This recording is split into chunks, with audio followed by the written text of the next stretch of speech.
I love Bitcoin. Manipulating the supply of money has short-term and long-term consequences.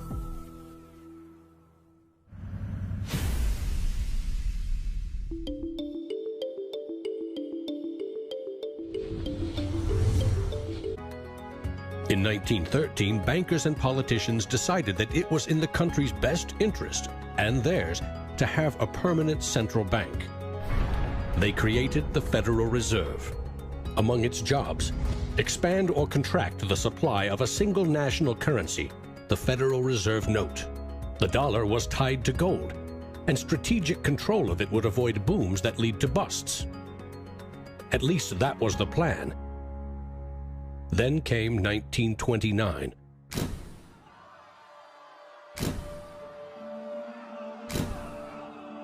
The Great Depression would have a profound effect on monetary policy worldwide. I shall ask the Congress for the one remaining instrument to meet the crisis: broad executive power. Soon, the Fed had printed nearly all the money it legally could to pump life back into the economy. It needed gold to fire up the mint.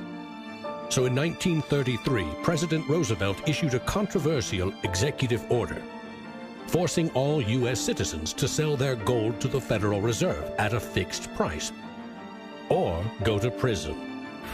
In 1971, President Nixon settled the matter. He severed United States currency from the gold standard. I have directed Secretary Connally to suspend temporarily the convertibility of the dollar into gold or other reserve assets, except in amounts and conditions determined to be in the interest of monetary stability and in the best interest of the United States. Never again could anyone legally demand U.S. government gold in exchange for paper dollars. For better or worse, the dollar was now backed solely by the full faith and credit of the United States government. The wealthiest nation the world had ever known would bet its future on a single word: trust. What is the wealth of the nation? Well, the wealth of the nation is a gigantic hole of money that we owe to the rest of the world that is never going to be paid back. Today, the United States pays more than $400 billion in interest to its creditors every year. When a government spends more money than it collects in taxes, it simply borrows more, or it creates more. At one time, every piece of paper money was backed by gold. Remember, for every $20 bill, there was $20 worth of gold in the government vault. Not anymore. Today, governments create currency by first creating bonds or treasury bills. These bonds are sold in the market, generating funds for the government that issued them. Large banks buy U.S. bonds to flip them, selling them to the Federal Reserve at a profit. This is the magic money machine. You see, the Fed is America's central bank, but it doesn't have any money. No cash on its balance sheets. When a bank buys a bond and takes it to the Federal Reserve, the Fed simply says, "Thank you, Mr. Banker. Here's the principal and some profit." New money isn't exchanged. It simply appears on the bank's accounts. Magic. For 100 years and counting, the precise mechanisms of these bond purchases have remained a secret. Here's where it gets really interesting. The Federal Reserve is not a government agency. It's a private entity, and its shareholders are banks which earn a dividend. As much as $80 billion per year total are paid out to some of the very same banks that sell the government debt to the Fed. Which banks? Don't even bother asking. That's also a secret. In other words, the magic money machine answers to no one. The Fed also sets the bar for how much interest you pay for a car, home, or business loan. Manipulating the supply of money has short-term and long-term consequences.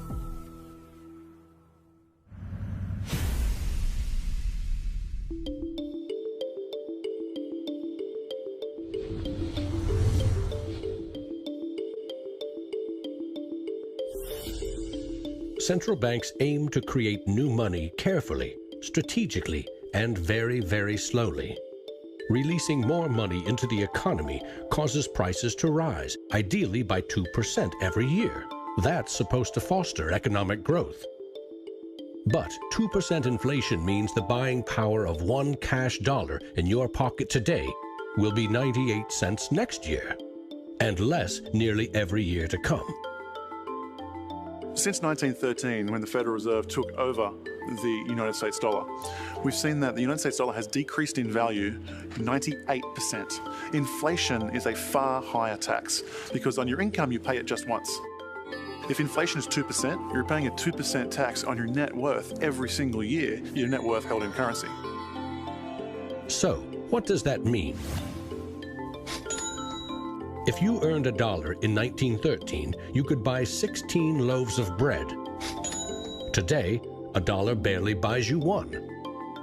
That's not a quaint notion of how cheap things used to be. It's proof that the value of your cash is slowly withering away. That $1 invested at 2% in 1913 would now be worth $7.24. More than 600% return versus a near total loss. The US dollar has gone from being worth $1 to now being worth about 4 cents. So that's, 96% of its original value. And it's a direct result of government control. Governments don't create money from thin air all alone. You play a key role in the magic money machine.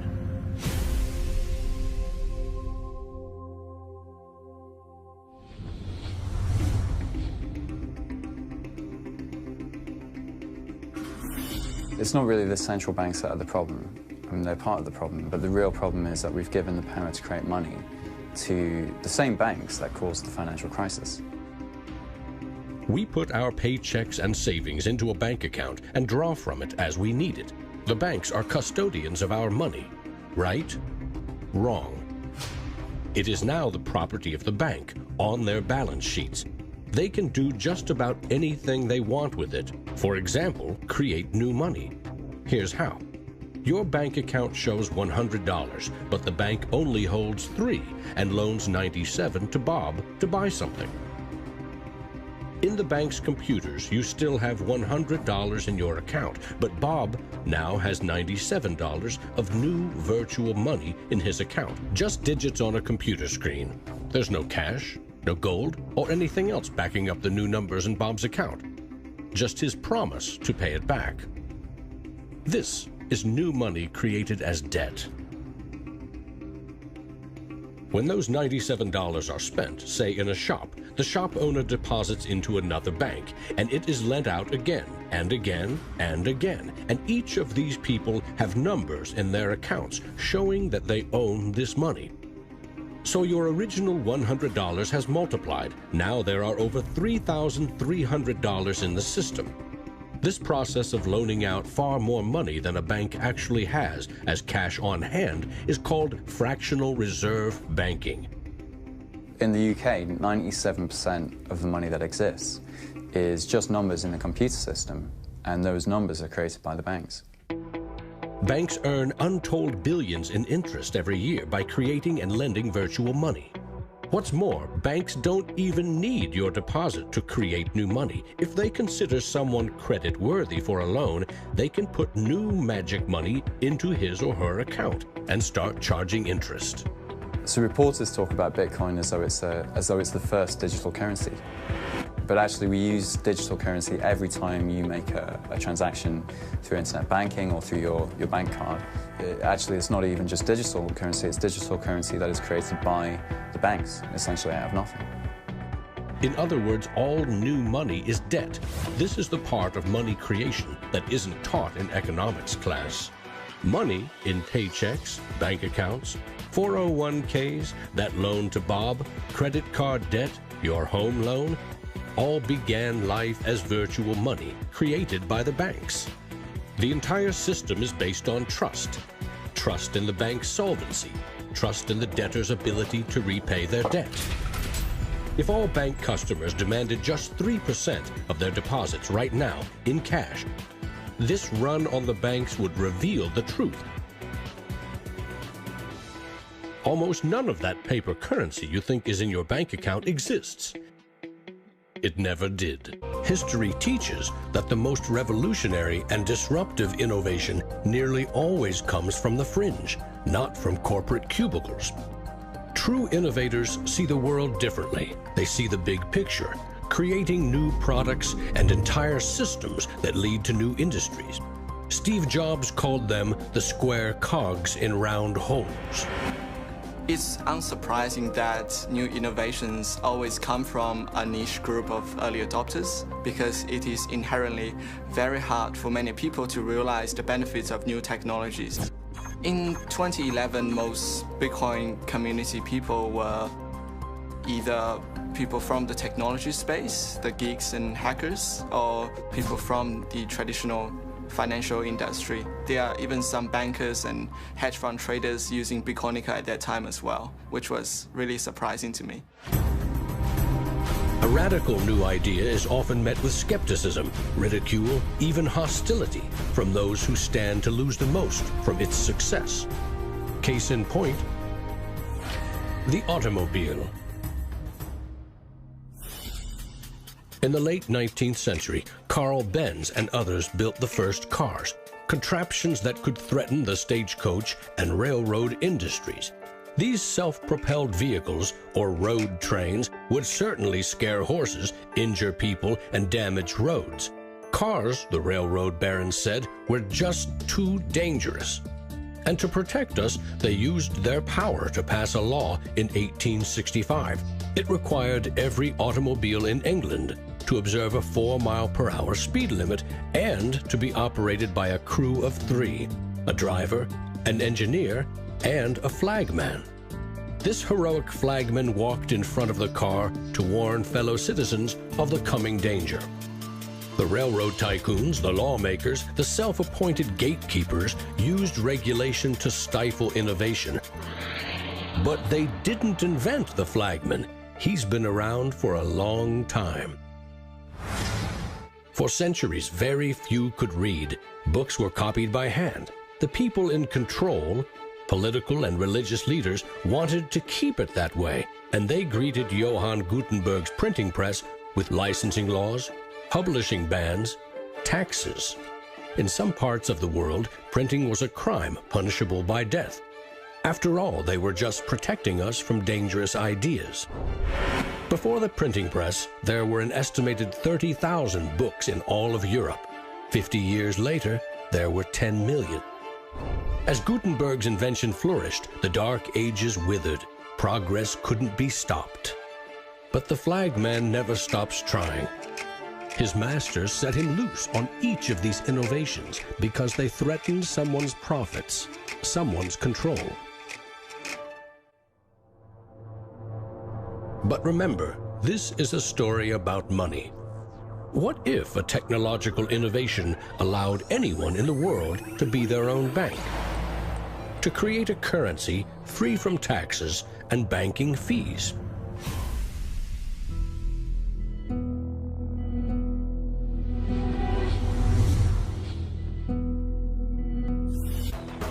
Who is Archimedes? Who is Euclid? We don't know. We don't know if Euclid was one person or multiple people. And you know what? It doesn't matter. Euclidean geometry works whether I know who Euclid was or not, whether Euclid was a moral and good person or whether he was a corrupt plutocrat and a bastard. Science and mathematics have essential truth that stands alone, irrespective of its inventors and irrespective of their motives. Well, Bitcoin is a system based on mathematical truths, and these mathematical truths stand alone. We can read the source code in Bitcoin and understand it, and it will be true whether Satoshi Nakamoto is a man, a woman, a collection of individuals, a government agency, or aliens from the future. Bitcoin is digital currency and computer software. Capital B Bitcoin is the shared code that creates a global payment network using computers connected to the internet. Bitcoins are virtual currency, digital money created, stored, and exchanged on that network. But unlike virtual dollars created by a banker, this new currency was created with math by an anonymous inventor. Bitcoin is an open-source software protocol, like much of the code supporting the internet and email. Open source means anyone, everyone, can use the protocol. No one person or company can control it. Every change to the software is public, open, and transparent. The code was first developed by Satoshi. Then there were dozens, now hundreds, of programmers constantly collaborating to improve Bitcoin's features and security. So what makes Bitcoin a breakthrough? It tackles an ancient human dilemma and solves a computer science problem. Any shared information or data can be flawed, corrupted. Anything can be faked. How do we know that what we're receiving can be trusted? In our traditional mindset, it's very important to know who is behind this currency because their reputation is significant in knowing that our funds and the true wealth is actually safe. In finance, we rely on trusted third parties like banks, credit card companies, remittance services. They keep track of money as it moves from one account to another, and they charge us handsomely for it. We trust that their digital ledgers of credits and debits balance. A financial system that cuts out these middlemen could be faster, cheaper, and more secure. But Bitcoin is digital. Music and movies are easily pirated, copied, stolen. How can a digital currency retain value if anyone can make 1 million copies? The answer is at the core of Satoshi's invention. A Bitcoin is not a file on a computer. It's an entry in the publicly distributed database called the blockchain. Just as the Medici kept a ledger of credits and debits, today's banks record each transaction as a plus and minus in their ledgers. Now we call them databases. Bank accounts are replaced by a digital wallet that you alone control. Bitcoin's ledger is the blockchain, a record of every Bitcoin in existence and every Bitcoin transaction ever made. It always balances because no Bitcoin ever leaves it. When a Bitcoin is sent from one digital wallet to another, what they are really sending is control over that part of the database. Code that is a unique key for the new owner.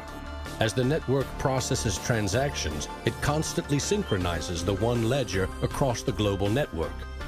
Each computer or Bitcoin miner has a complete and identical copy. And because the blockchain is public, it cannot be controlled by any one person or computer. Owners of the Bitcoin mining computers are rewarded with new Bitcoins for processing transactions and keeping the network secure.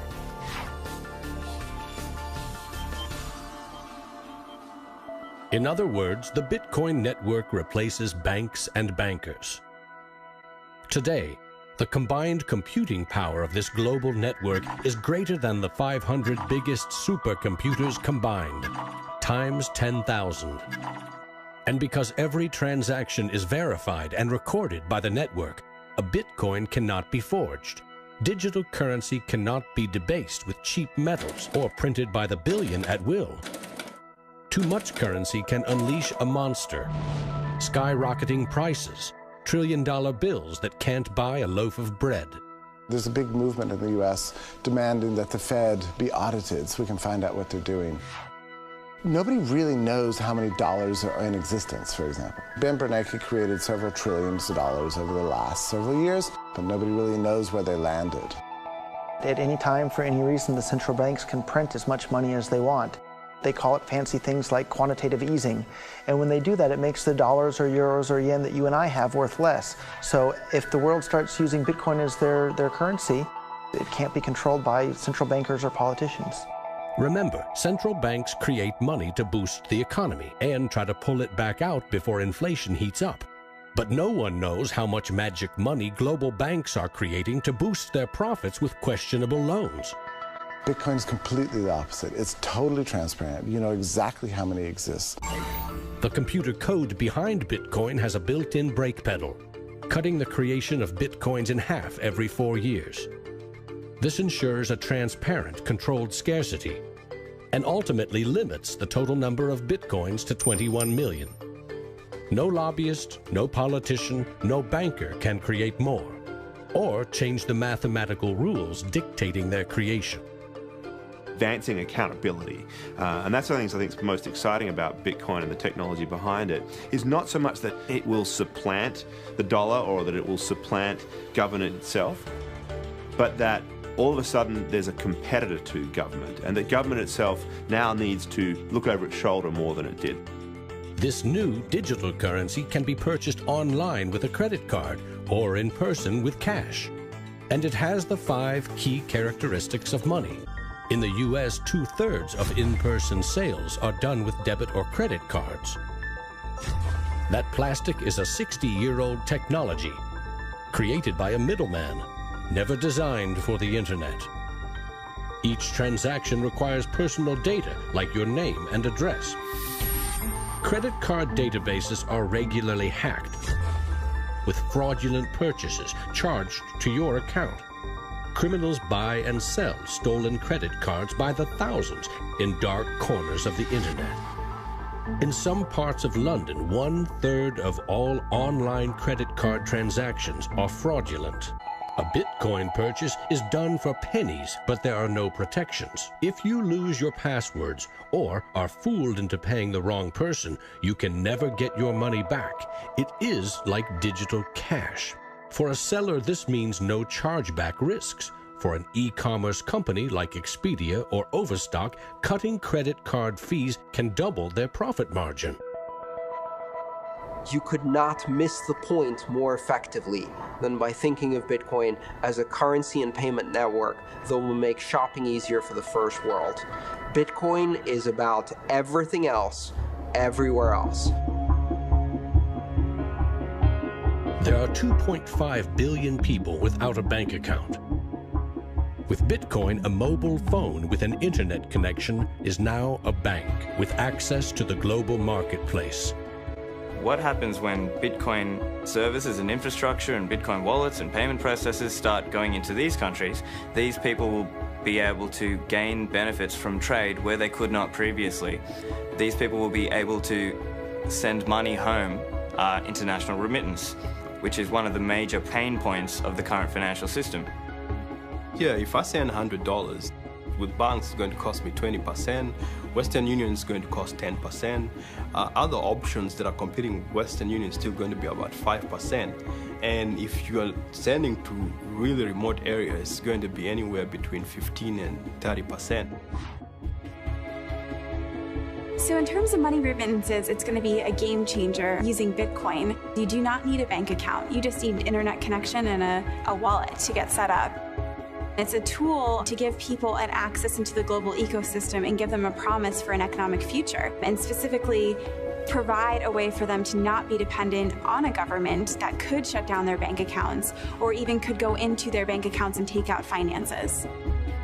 An international wire transfer can take up to 4 days. Yet the internet allows us to instantly and globally share text, pictures, videos, anything digital. Why not money? Money, which we now know only exists as digits in a bank's database. With Bitcoin, you can send $1 or $1 million worth of value anywhere in the world. You can do it for free, or you pay the Bitcoin network fee, which is still just around a penny. And there's nothing that the big banks or politicians can do to stop it.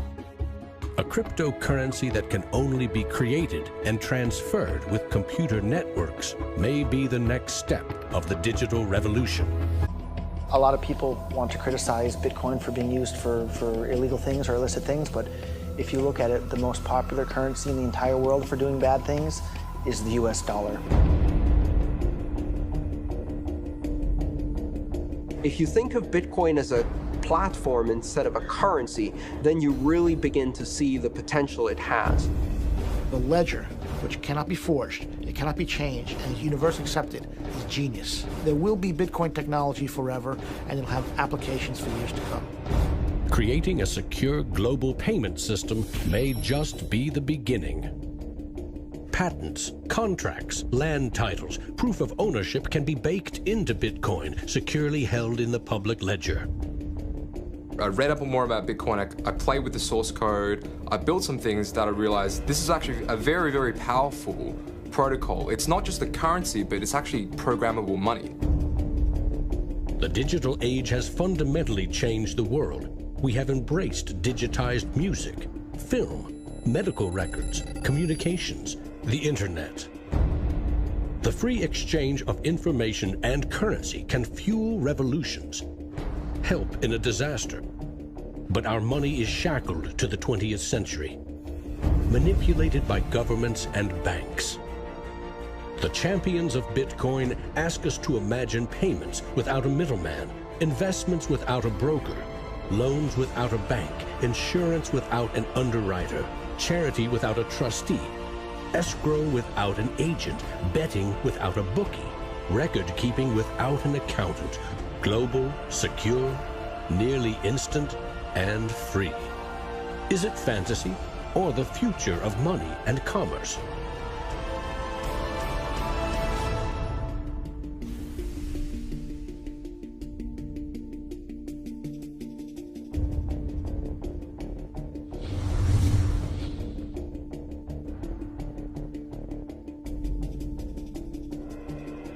I love Bitcoins. I'm really into Bitcoin.